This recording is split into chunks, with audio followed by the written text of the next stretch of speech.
Começa agora mais uma edição do Jornal De Olho na Notícia. Direção e comentários do jornalista Nilton Flora.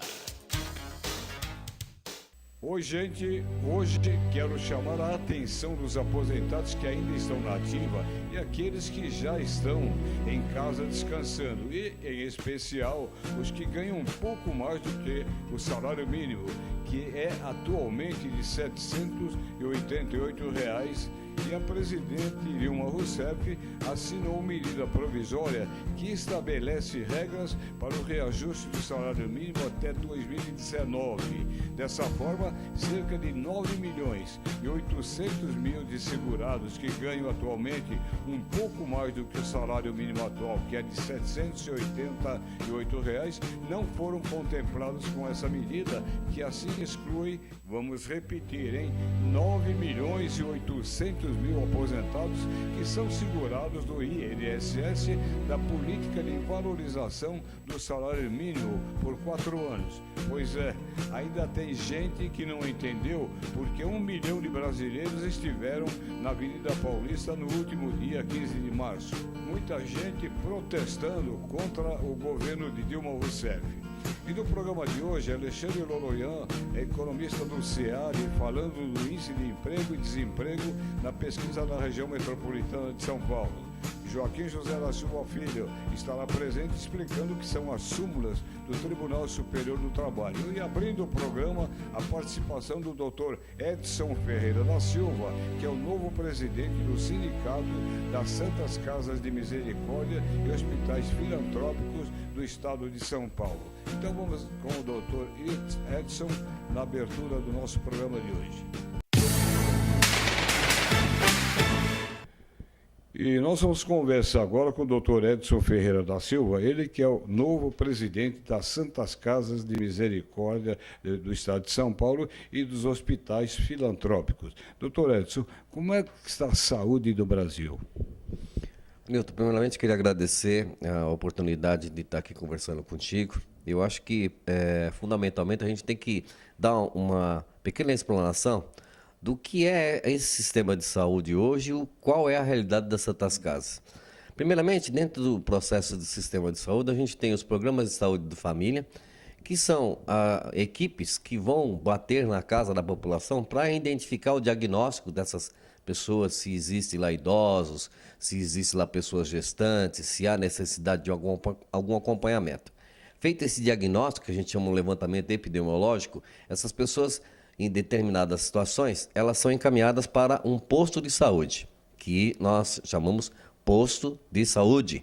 Esse posto de saúde, as pessoas vão lá ter o atendimento necessário para medir uma pressão, para avaliar se tem algum problema de saúde.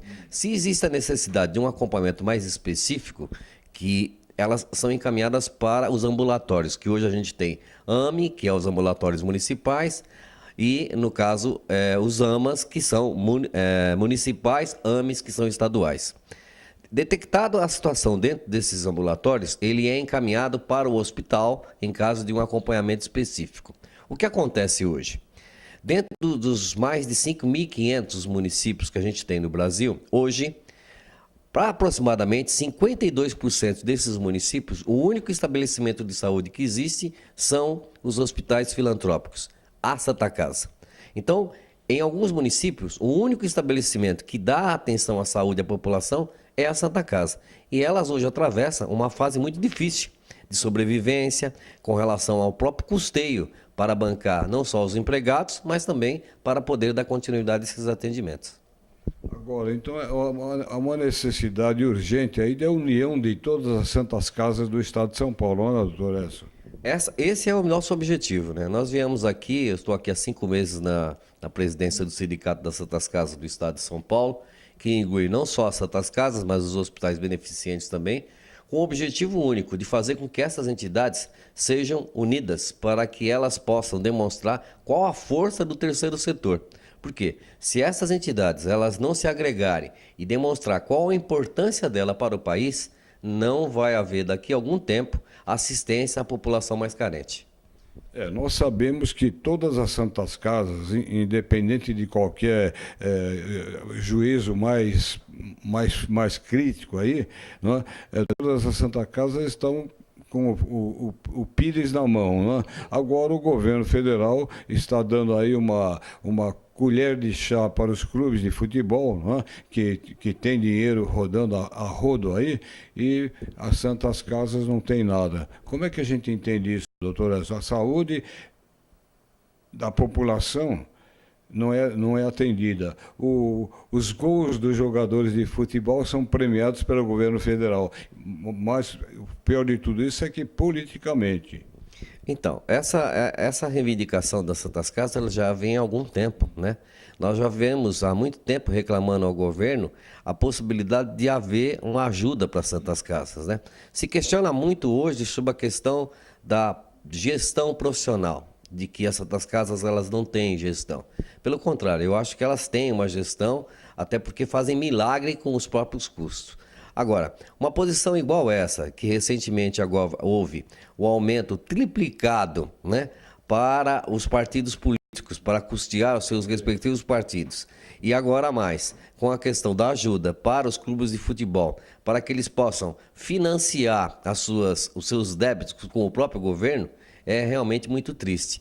Que haja uma necessidade, que nessa programação que está sendo feita com os clubes, estão se exigindo uma profissionalização, que os clubes tenham mandato de 1 ano. Eu entendo que esse tipo de situação poderia também ser oferecido às Santas Casas, mas nós temos que socorrer essas entidades, porque da forma que está, só favorecendo determinados segmentos, como existem determinados processos de auxílio pelo BNDES para os segmentos econômicos que não têm a ver com a saúde da família, para nós é muito prejudicial.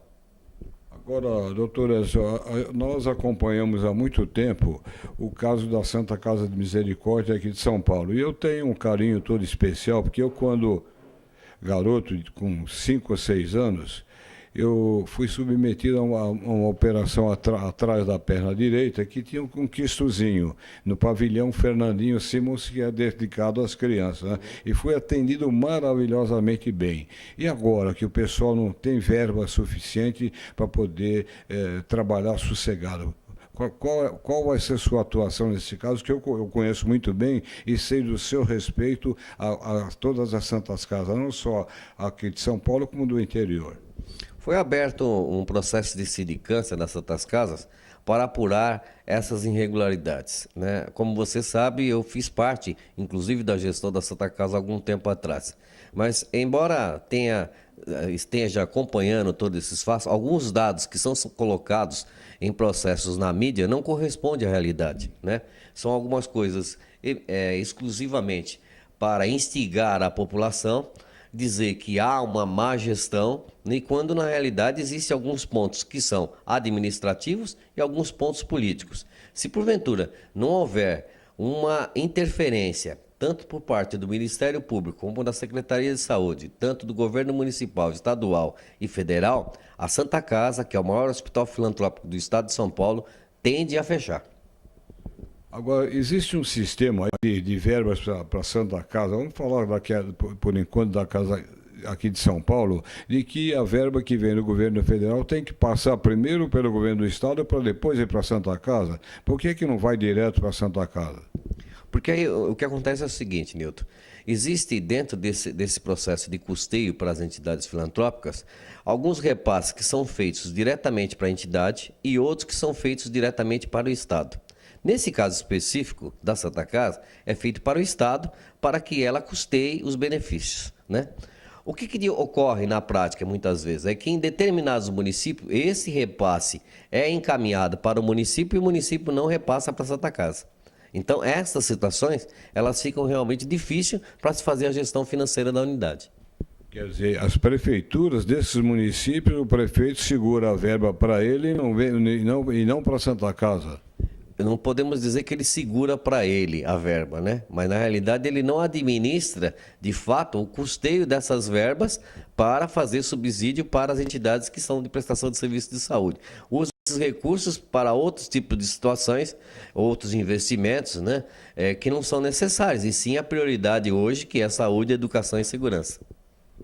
O senhor tem mais alguma observação a fazer nesta primeira e outras entrevistas virão aí pela frente? Milton, olha, eu entendo o seguinte, eu primeiramente queria agradecer você, esse empenho que você está dando aos segmentos filantrópicos, mas eu preciso e eu tento e eu vou tentar fazer isso no estado de São Paulo, que essas entidades elas sejam unidas, para que elas mostrem a força dela no segmento da saúde. Porque não adianta de forma alguma uma Santa Casa lá no interior fazer uma situação isolada sem se unir com as outras unidades. Por quê? Soubemos a semana passada que aqui do lado nosso, a Santa Casa de Votorantim fechou, certo? Então no município de Votorantim nós não temos lá nesse momento nenhum hospital do SUS para atender a população. Então, se nós não tivermos a união das entidades para demonstrar a força que elas têm na sobrevivência da saúde do país, nós estamos realmente muito prejudicados. É isso.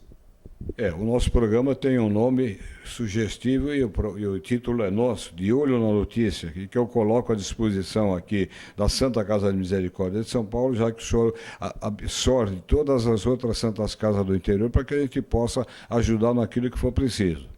Muito bem, eu fico grato para que você venha disponibilizar isso para o sindicato, né?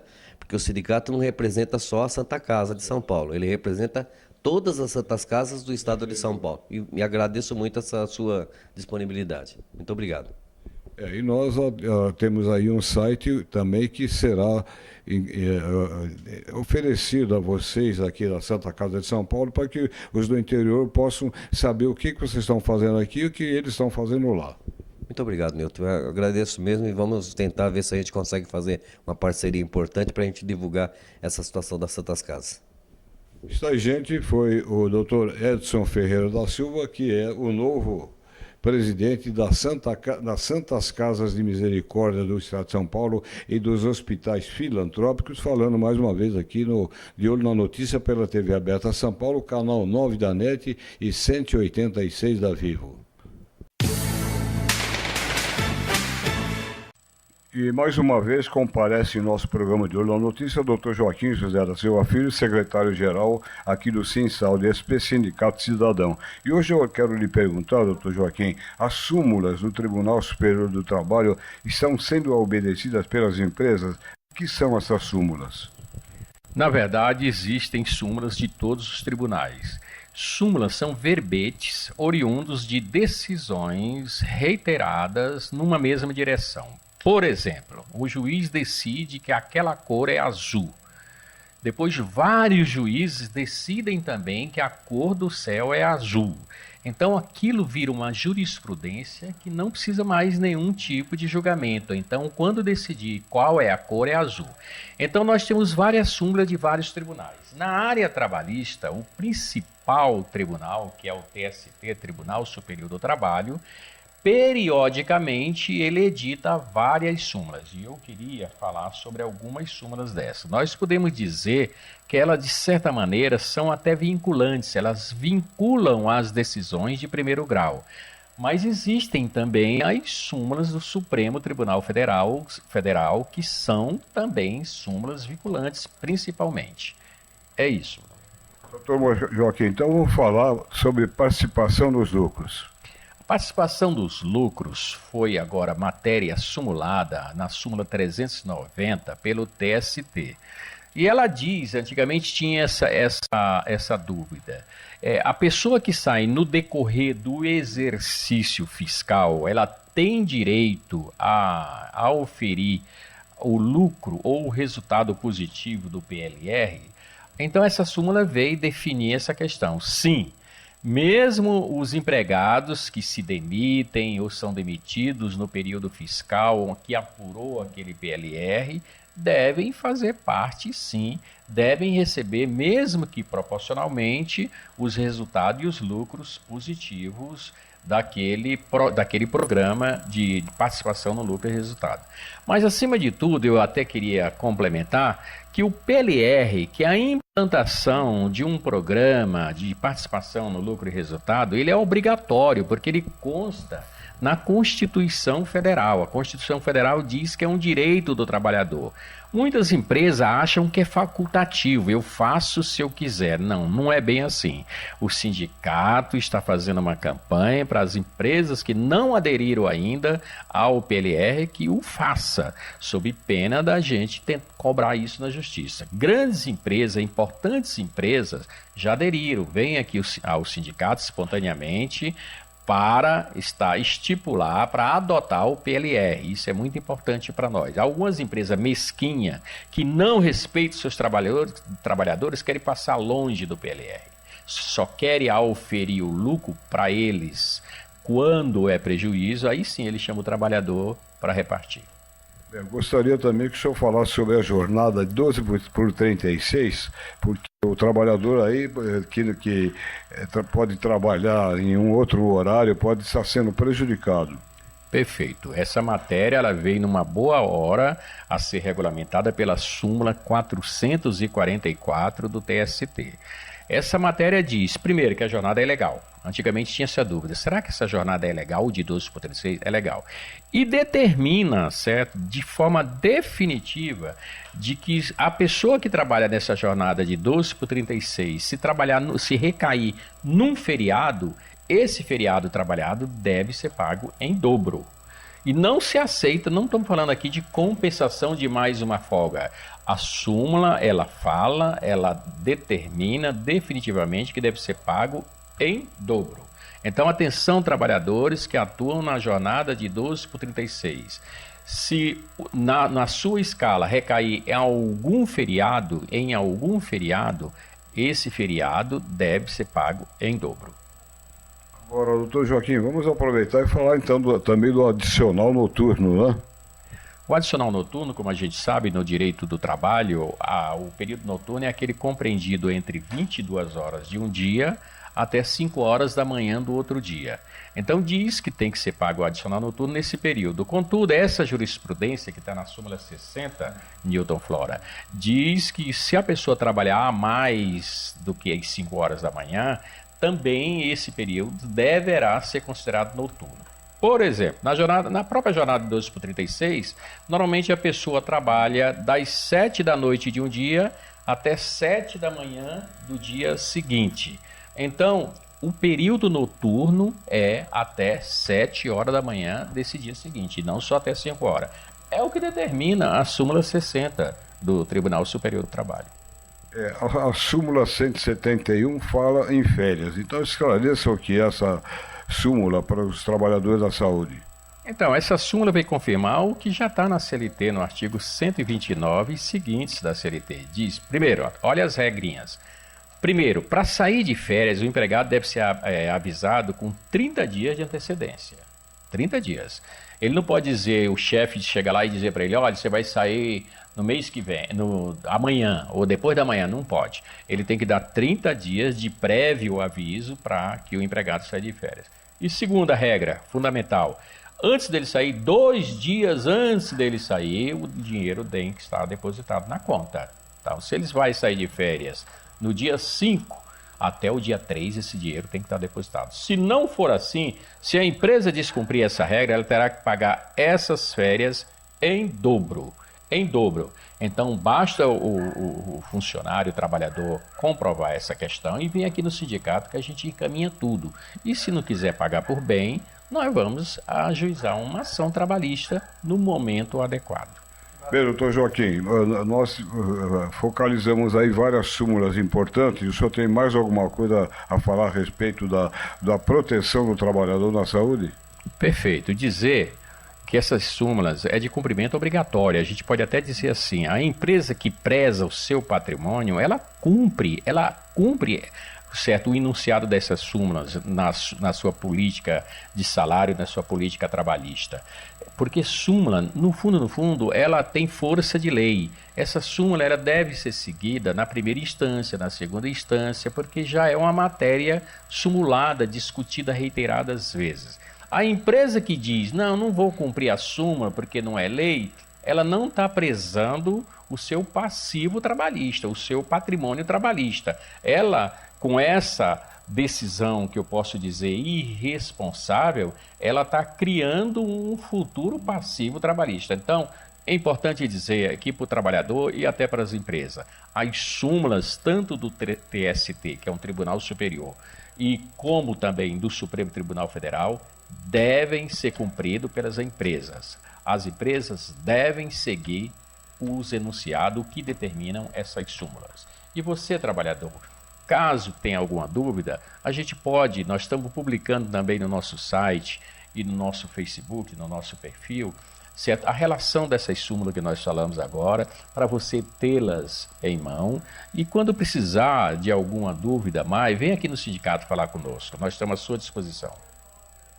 Bem, gente, está aí, falou mais uma vez aqui no Diário da Notícia, o doutor Joaquim José da Silva Filho, secretário-geral aqui do Sim Saúde, né, Sindicato Cidadão, e que vai ao ar pela TV Aberta São Paulo, canal 9 da NET, 186 da Vivo. Obrigado, doutor. Obrigado a você, Newton Flora, amigão nosso do peito. E quero dizer também que o trabalhador, nós estamos à disposição aqui. Este, como você disse, vai ficar marcado. É um sindicato cidadão.